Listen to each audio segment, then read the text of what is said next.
覺得而家咩 coaching 嘅 style 會比較有效？就係幫到球員嘅 coaching style，幫到你嗰堆球員做 trainer 做教練，你都可以睇唔同出名嘅教練 trainer，唔出名當然你都可以睇埋。你呢啲係全部係你嘅資訊，唔代表你一定要跟邊套，你係可以攞啱用嘅用，或者你覺得見到一啲唔好嘅，你覺得唔係嘅，你可以唔用。好容易就將一套方法變咗做信仰，就係成日想揾個答案出嚟，跟住就跟。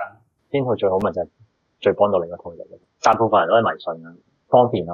當你自己又冇 study 咁多嘅時候，有套嘢起碼有啲保證。咁我覺得你初期嘅時候，即係你唔係研究得好深入定係咩，你咪跟咯揾啲。咁你跟完一套嘅時候 ，OK， 你有啲人係信晒、拜晒，就唔接受其他嘢啦，咁咪玩自己。我今日可以用 iPhone， 聽日可以出個唔知乜柒風啊嘛。點解你要將你一世人 commit 喺個 iPhone 度？你唔可以有新科技，即係你用科技用一世都係嗰句。我用開 Google， 我就唔用 AI。大家都唔想 AI，即係唔想學新嘢噶嘛。你用慣用 Google， 用慣咗嘛。Google 好神有 Wiki 都好神，慣咗你就唔用 AI，咁咪好時間咯。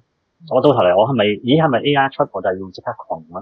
我睇下邊個幫到我啫。如果 AI 我都唔好熟，咁我咪梗係用住 Google Wiki 先啦。但我係都想摸索下 AI 有啲咩幫到我。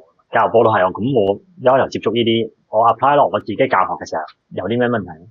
未必一套嘢嘅問題，係我本身呢個教練用呢套配落去我啲球員度，加埋嗰個環境、比賽模式，可以係同原本嗰套嘢 apply 落 NBA 嗰度嘅 NBA 球員嗰啲身體技術、NBA 嗰個賽制同埋嗰個教練係美國嗰啲 style， 咁已經唔同啦。即係世界話俾你聽咩 ，NBA 話俾你聽咩，佢每一年每一季都變緊啦。如果佢唔係變緊，你而家睇嗰啲波就會仲係睇緊60年代張伯倫啲波，或者睇緊 Jordan 啲波啦，唔會啦。每一季都變緊㗎嘛，咁點解你可以俾自己咁信奉一套嘢，而冇諗住去變咧？我有變㗎可能，但係會變得慢咗少少咯，或者會唔會其實都好迷失嘅變？唔係要你特登變，唔好抗拒變。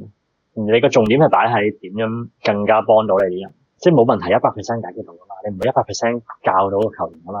我一下教到變 Curry， 教到變 LeBron 咧，但我提升個方法，我可以令佢呢個速度快啲，咁永遠都係可以快啲。我以前係用1年嘅，而家可以用1個月嘅，跟住我之後可以用1日嘅，之後可以用1秒嘅。即係問題係我想唔想尋求更好嘅方法？只要我想，每一日都有機會嘅，冇啦。